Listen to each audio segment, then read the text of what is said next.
Il chope tes roulé, hein? Oui, c'est bien.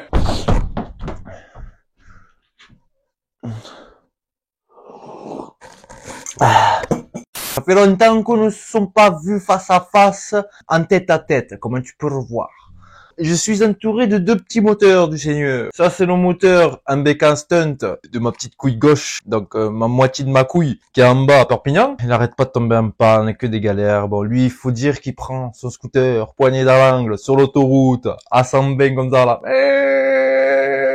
Sans cage de refroidissement à air, sans se prendre la tête sur les réglages, les galets sont trop légers, alors le machin il turbine à 15 000 tours minute, alors je te dis pas le bordel. Voilà, bon, il y a eu pas mal de trucs. Faut dire qu'il s'en fout de la mécanique, moto, scooter, tout ça. Lui, sa passion, c'est les gamos, tu vois. Autant te dire que ce scooter, il a conduit, il lui a donné le mort, mais sans lui faire l'entretien par derrière. C'est-à-dire l'entretien tous les soirs. Tu rentres tous les soirs, tu resserres les vis, matin qu'on fait. Bon, bref, on va pas rentrer dans les détails, d'accord? Donc il se peut qu'il est arrivé que son petit cylindre a fait de la détonation. Il a démonté les cylindres pistons et il a vu que la calotte du piston a été toute bouffée, toute mangée. Donc il faisait de la détonation. Alors je lui ai dit merde, ben, c'est de ma faute. Alors vas-y, je te rachète un piston. On rachète un piston, je le remets l'allumage comme il faut.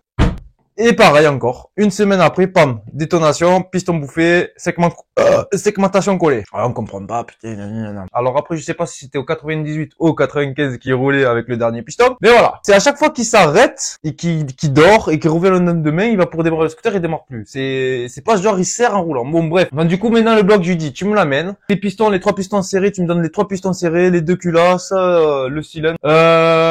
Donc du coup, ben là, j'ai retapé son petit moteur comme j'ai pu. J'ai changé les 4 boujons de cylindre parce qu'ils étaient morts. J'ai refait un rodage dans le cylindre là pour faire les stries, pour avoir les stries pour la retenue de l'huile. Pareil sur le piston. Bon, le piston, il y avait encore toujours ses stries malgré qu'il avait un segment collé. Donc j'ai décollé le segment et toujours avec le même segment, je l'ai remis sur le piston. Donc j'ai poncé dans la fente du segment pour pour le débloquer. Bon bref, on va pas s'attarder là-dessus, c'est pas le sujet de la vidéo. Voilà, donc le petit 70 Most du stunt est sur l'établi. Donc c'est la première fois qu'il est sur l'établi. Je l'ai comprimé à 14-20 de taux de compression, il me semble, ou à 14-20 de taux de compression. Le switch, je sais pas c'est quoi le switch exactement, j'ai pas vérifié, mais bon, ça s'en fout. Moi, je l'ai amené sur l'établi surtout pour voir le taux de compression parce que c'est pas normal que le piston il se bouffe comme ça. Et je sais que lui, à chaque fois qu'il démontait, mais soit il oubliait un joint, soit il mettait pas de joint, enfin c'était un peu bizarre. Donc là, voilà, là j'ai fait toutes mes mesures sur ce cylindre là, il y a pas de risque qu'il claque. Bon, voilà. La bielle a un micro-jeu, mais on va le finir. On va finir la bielle comme ça. Voilà, je sais qu'il peut retourner, donc il va finir son bloc comme ça. J'ai pas fait de vidéo sur ce moteur-là parce que ça m'a pris une après-midi entière, voire depuis 10h du matin jusqu'à 19h du soir, ça m'a pris 100 vidéos. Alors si je commençais à faire des vidéos comment je fais des naniana, c'était pas la peine. Ça c'est que de la débrouille, c'est que de la mécanique, de la vieille mécanique. On essaye d'en faire du neuf, mais voilà, moi j'aime bien travailler avec des choses neuves, acheter du magasin neuf. Ça c'était à l'époque quand on essayait de refaire tourner des cylindres qui avaient déjà serré, etc. Voilà, on fait un coup de papier poncé par-ci par-là, ça repart, et puis basta, tu vois ce que je veux te dire. Donc c'est pas vraiment très intéressant. Il y en a peut-être certains que ça leur intéresserait, mais le sujet de la vidéo, c'est pas ce bloc-là. Toi, tu te casses là-bas, tu retournes en révisal, là-bas, dépêche-toi, va le voir là-bas, la couille molle là qui traîne au sol, qui se rip les couilles, il est là. Hein, oh. On va continuer sur le moteur de l'abonné. Donc c'est un moteur Aprilia SR comme le mien. Donc c'est le même Aprilia SR. Vraiment un joli petit scooter qu'il est en train de nous faire. Il a fait petite déco et tout fait maison et tout ça. Enfin, franchement, une pépite. Faudra que tu m'envoies une petite vidéo ou une petite photo du scooter terminé, Mora. On voit ton projet une fois fini. C'est un 70 Street Race Stage 6. Ok, avec un taux de compression qui comprime à 15,22 trucs de compression. Les lumières, elles sont ouvertes à fond à ras, donc les diagrammes, on les exploite en maths, du CNN, tu vois. J'ai pas fait avec le disque, etc., voir combien de diagrammes il y avait et tout ça, parce que ça sert à rien. Du moment où je mets le disque, c'est pour essayer de gratter et d'ouvrir les lumières. En parlant de ça, pour essayer d'ouvrir les lumières. Merci à toi, Anthony. Je pense que c'est ça, Anto ou Anthony, mais de toute façon, ça veut dire la même chose, je pense quand même. Franchement, il a été généreux, vraiment. Grand merci à toi, Mocha. Je sais, ça fait un petit moment que je l'ai reçu, ça fait un petit moment que je devais faire la vidéo. Mais là, c'est l'occasion pour faire la vidéo parce que, comme tu imagines bien, ce moteur-là, mon rêve, vu que c'est un moteur Aprilia SR, je vais le monter sur le mien pour lui faire les réglages galets, ressort d'embrayage et carburation. Ça fait que mon moteur en bas, le Evo Racing, en aluminium à 80 € le cylindre, il va être sur l'établi. Et comme tu t'en souviens, précédemment, au montage du cylindre, quand j'avais pris les diagrammes, j'étais dégoûté. 185 degrés à l'échappement et 134 admission sur le côté là. Ici, là, le balayage, 125. Après en haut régime, je sais pas, ça risquera pas trop de marcher en haut régime. Il n'y avait pas beaucoup de diagrammes, il n'y avait pas beaucoup de degrés. Donc, vu qu'il va être sur l'établi et que j'ai eu un abonné extrêmement généreux avec moi et ultra gentil et le cœur sur la main, regarde. Alors, tu vas reconnaître la boîte. Tournoi Racing. Ouais, c'est de chez Tournoi Racing parce qu'il y a que là-bas, là-bas. Mais attends, c'est de ce que je voulais. Il y a une petite pédale. Une pédale que tu mets au sol. Là-dedans.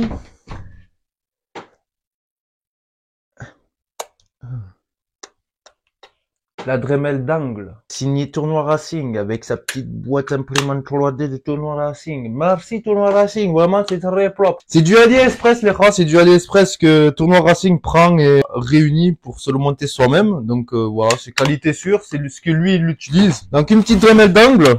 J'ai une espèce de moteur bizarre. Je crois que c'est un filtre à air et un filtre à eau. Enfin, un truc pour récupérer l'eau qu'il y a dans l'air, pour envoyer que de l'air sec. Je pense que c'est ça, ou pour graisser le machin, et puis même pour régler la pression, tout ça, quoi. Super cool. Vraiment, merci à toi, Mora. Vraiment, le kit, il est vraiment complet. C'est vraiment un truc de ouf. Donc, la petite poignée, le petit manomètre, la petite Dremel d'angle. On a aussi un tuyau d'air. On a le tuyau aussi d'air qui se connecte sur la Dremel, donc avec l'espèce d'embout exprès, hein, pour fixer la Dremel au bout, tu vois, tu la mets bien dans les trous là, tac, tu visses, et voilà, et vite, c'est super cool, elle est légère et tout, pour la choper comme ça, là j'ai quelques mèches diamantées, donc des pointues, des moins pointus, des rondes, avec une espèce de scotch Lifan Fate, je sais pas c'est quoi. Ah oui, c'est pour l'air, pour le jointer. Et ensuite, c'est tout. Ah ben voilà. Si tu veux la liste de ce qu'il y a dessus, tu mets juste un arrêt sur image et tu auras tous les objets qu'il y a dans la boîte. Merci à Tournoi Racing et surtout merci à toi mon cher abonné. Vraiment, ça vient du cœur, vraiment merci. Tu m'as fait un cadeau énorme. Vraiment, depuis le temps que je voulais cette Dremel, c'était juste un truc de fou pour pouvoir préparer nos cylindres. Parce que c'est marrant d'ouvrir les pots d'échappement, mais si tu peux pas ouvrir l'admission et que tu ouvres l'échappement, mais que tu ouvres pas l'admission, comment tu veux que l'admission remplit le cylindre si t'as trop un échappement qui dégage trop et que t'as une admission qui rentre pas assez? Ça sert à rien. Donc, voilà. Je pense que je vais organiser un truc sur la chaîne YouTube pour vous remercier pour tous vos dons que vous me faites là. Donc ça fait qu'on va pouvoir toucher au cylindre de l'Aprilia SR en bas. Donc on va pouvoir rajouter un peu plus d'ouverture au niveau des diagrammes. Tant qu'on parle de dons, etc. Voilà. Le con avec le 88, c'est pour ça que vous le voyez plus revenir le 88. Je devais changer le gicleur, d'accord? Je le savais, hein. Je savais que j'étais trop pauvre, mais j'ai dit nique sa mère, je vais essayer comme ça. J'ai de la flemme de démonter parce que j'avais mis le manchon de la boîte à air et tout ça et c'était prise de tête pour redémonter et remettre le manchon. J'ai dit on va tester comme ça. Première pointe. J'ai arraché le Nicasil, comme tu peux voir, le 88, il est là, avec le pot juste derrière moi. Il fonctionne toujours, le 88, je suis reparti, il a fait un blocage, mais je suis reparti. Il avait beaucoup moins de patates, du moins quand je m'étais poigné dans l'angle, c'est blurp. Donc, après démontage, j'ai carrément un trou. Tu vois, j'ai les lumières d'échappement et la lumière d'admission. Et bien, entre les deux, j'ai carrément un trou dans le Nicasil. Donc voilà, malheureusement, je peux pas récupérer ce kit. C'est pas pour gratter ou quoi que ce soit, c'est juste que moi, je me vois pas remettre 200 balles dans un cylindre avec mes moyens, surtout que je suis pauvre, hein, il faut pas se mentir, je suis pauvre. Donc si chacun d'entre vous mettez 1 euro ou 2 euros sur la cagnotte PayPal, donc vous avez mon PayPal en description, c'est mon adresse mail, vous avez plus qu'à aller sur PayPal et taper mon adresse mail pour m'envoyer quelque chose. Pouvoir reprendre le kit 88 et finir cette putain de guerre avec le 88 parce qu'on a fait plein de tests autour, mais on n'a pas fini, on n'a pas fait tous les tests autour de ce 88. J'essaye de mettre des sous de côté, j'ai mis des sous de côté un peu, il y a 50-60 euros de côté, mais si toi tu veux compléter ça pour qu'on s'achète le kit 88, la bien revenu du 88, je sais moi pas parler français, moi pas aller à l'école longtemps, je sais je parle beaucoup, ça fait au moins 5-6 minutes que je parle là, mais voilà, fallait dire, il fallait mettre. Donc là les gars, j'ai fini de monter le petit moteur, donc j'ai pas ouvert en deux le moteur, il avait déjà fermé le le vibrequin. Il m'a dit ouais Mourray, j'ai fait pareil que dans ta vidéo, sens déroulement et tout ça, pareil que toi. J'ai regardé les joints spi, ils sont bien emboîtés. propres, c'est à sec, ils sont pas graissés, c'est cool. Je lui ai centré le vilebrequin en tapant sur les vis du carter, jamais sur la queue du vélo. Qu'est-ce qu'il y en a qui me disent, ah, Morra, il tape jamais sur la queue du vélo. Mais Morra, je vous fais des vidéos conseils, comment, astuces, etc., que personne ne dit sur YouTube. Et toi, tu viens me dire, mais tape pas sur la queue du vélo. Moi, je suis là en train de vous montrer de la mécanique, à faire de la bonne mécanique avec le peu de moyens qu'on peut avoir. Donc, c'est avec 2-3 outils, avec 2-3 tournevis. Voilà, monter un moteur, tu vois, y a pas besoin d'un truc pour centrer le tube là que t'achètes à 60 € pour centrer le vilebrequin, mes couilles, je sais pas quoi, t'as vu le bloc piston, tout. Même le bloc piston, je l'utilise pas parce que quand tu mets ton bloc piston et que tu serres là, eh ben t'as une masse qui force. Le vélo, il fait ça un peu. Donc, moi, je bloque toujours côté allumage ou côté ici. Donc, ça fait que là, j'ai les dents. Ben, je peux bloquer au niveau des dents. Comme ça force que sur un seul côté du vilebrequin. Pareil pour l'allumage, je mets un serre-filtre et je le serre avec le serre-filtre, mais jamais avec un bloc piston. Le bloc piston, ça, c'est de la dope. Mais si vous me connaissez, les rats, moi, je fais de la mécanique de précision. Enfin, de précision. Si j'aurais eu le matos aussi, je l'aurais fait encore plus précis comme à la tournoi Racing. T'as capté un peu. Mais moi, ici, c'est avec le peu de moyens, on fait quelque chose de bien, même quelque chose de propre, de performant et de fiable. Donc, Gaïa. Ok. Comme je t'ai dit, diagramme ouvert à fond, 15-20 de taux de compression. Variateur Malusi Multivar 2000. Ressort de poussée noir, Motoforce. Ressort de poussée, embrayage bleu, Motoforce. Donc le bleu chez Motoforce c'est de 2000, il décroche à 2000 RPM. Le noir à 1500 RPM et le blanc à 1000 RPM. Faut pas se tromper les gars. La courroie, je lui ai fait reprendre une courroie parce qu'il m'avait une courroie là, Stachis. Déjà quand elle est arrivée, elle était en train de baigner dans l'huile. C'est une 801. Alors qu'il me faut une 885, je crois, une baille comme ça, je sais même plus exactement. Ça va beaucoup trop courte et beaucoup trop large aussi. Donc voilà, là on a trouvé la bonne largeur. Donc on peut voir que là la courroie elle touche bien le canon et qu'elle est un petit peu serrée aussi par la joue fixe quand même. Il faut un petit peu de pincement pour que ça accroche. Voilà, donc la courroie elle monte bien là presque à ras. Donc après elle va se détendre, elle va travailler, donc elle va se détendre et elle va bien aller à ras et elle aura encore plus de patates, etc. Donc là on a une petite courroie renforcée Artec à la page de Stachis qui elle était de 803 18,9 28 degrés. Donc ça c'est de la grosse daube. Putain c'est quoi déjà 815 je crois. Ah je me souviens plus, je crois que c'est du 815. Il a voulu que je lui montre ce carburateur, mais moi je lui dis niet. Donc là, comme tu as pu le voir, on a reçu le 24 PWK de chez AliExpress avec les petites vis tuning. Il m'a dit, vas-y, commande-moi les vis tuning. Alors je lui ai commandé les vis tuning avec un petit filtre air comme ça. J'ai commandé aussi la pipe gros diamètre parce que ben, la pipe là, t'imagines bien que c'est pour ce carbu là, donc ça n'allait pas du tout.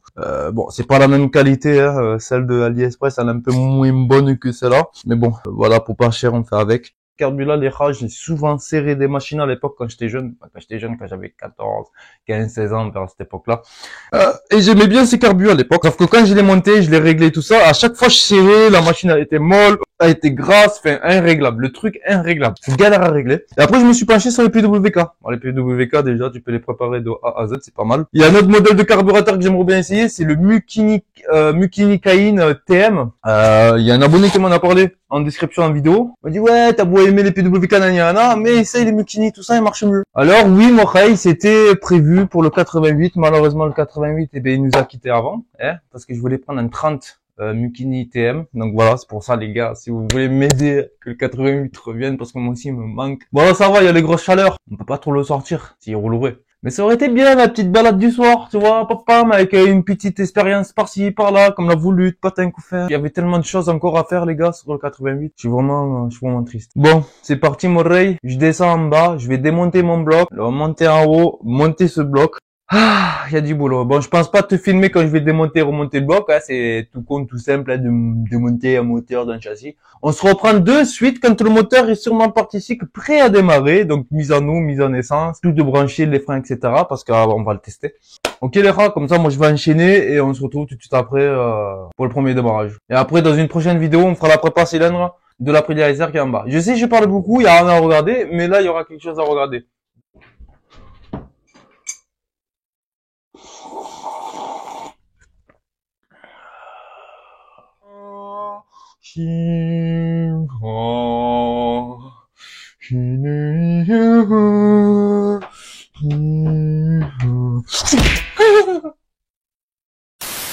Voilà mon rey, on a démonté le petit pépère, le Eboma Stunt Racing à 80 € acheté sur Vélo Total. Donc c'est parti. Hein. Maintenant qu'on a la Dremel, on va pouvoir le préparer dans une prochaine vidéo. Donc sois à l'affût. Hein. Donc abonne-toi si tu l'es pas. Et maman, c'est beau de voir ces deux blocs là. Bon, du coup, ben voilà. Donc là, je vais récupérer le carter de kick pour le mettre sur celui-là. Puis je vais monter le bloc. Je vais préparer le carburateur. Une vidéo explicative de A à Z de la préparation Carbu 24 PWK que je fais sur tous les PWK AliExpress pour être tranquille. Donc voilà, donc l'arrivée d'essence, l'arrivée d'air pour le puits de 30 trous et sans power jet, bien sûr pour la jet qui sera désactivée. Peut-être un niveau de cuve vu que là il est orienté comme ça là. Donc voilà, c'est parti. Allez, je démonte le carter là, je le fous là-dessus et je descends le bloc. Bang bang, quand c'est monté sur le châssis. Voilà, je viens de monter le carbu stock, donc sans prépa, juste pour le démarrer là. Je viens de mettre en eau, je viens de purger la petite vis au niveau de la culasse, faire remonter les bulles d'air. Au niveau du liquide, c'est la petite, le petit étang comme sur les freins. J'ai tout serré, prêt à rouler. Le pot est monté. On va juste le faire péter une fois et après on va faire le tour et je vais le laisser tourner toute une après-midi au ralenti jusqu'à sa température max. Éteindre, laisser refroidir jusqu'à sa température max, redémarrer, le refaire chauffer, faire ça plusieurs fois toute une après-midi, que tout se mette en place et après on le sortira ensemble. Normalement, j'ai pas oublié de fil. A priori, il devrait démarrer.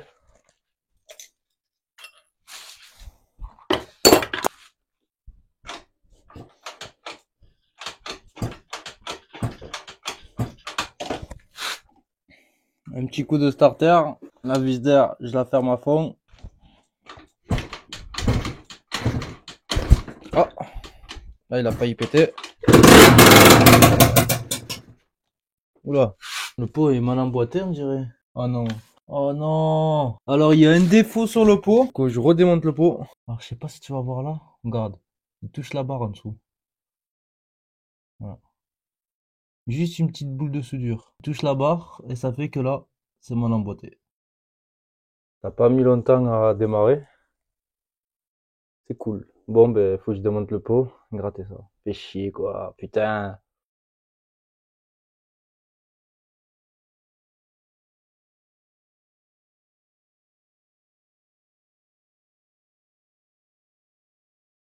Bon voilà les rats.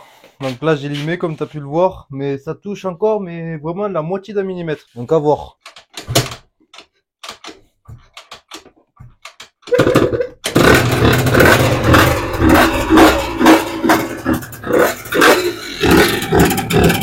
Et ouais, ça touche. Ça touche encore. Là ça touche plus.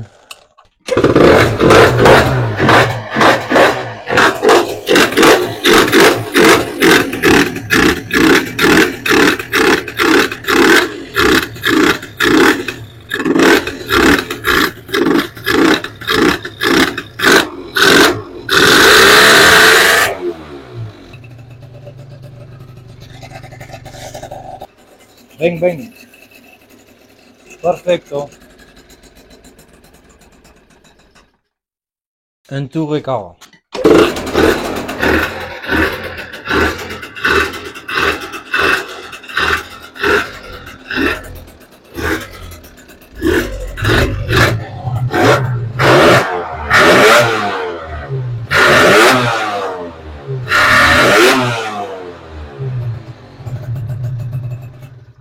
Allez, je m'en fume, ça est mort. Bon, j'ai accéléré un peu la manière pour le décoincer. Là, c'est parfait. Voilà, mon Ray. T'auras eu le premier démarrage de ton petit scooter. J'espère que ça te fera plaisir. Hein. Bon, c'est juste le premier démarrage. Il faut qu'on roule, rôde, on le règle. Et voilà. Voir si tout est bien monté. Mais avec moi, il n'y a pas de doute. Bon, ben, j'espère que ça t'aura plu, la petite série du montage booster. C'était vraiment une petite série. Là, ce qu'on va faire, ben, dans une autre vidéo, on fera une vidéo test du Aprilia SR avec le moteur de l'abonné en 70-6 Strict Race en fonte. Voilà, avec 15-20 de taux de compression, diagramme aligné au piston, avec un petit pot stage 6, tu vois la fumée là. Oh, oh, oh. Allez, je me casse. Bang, bang.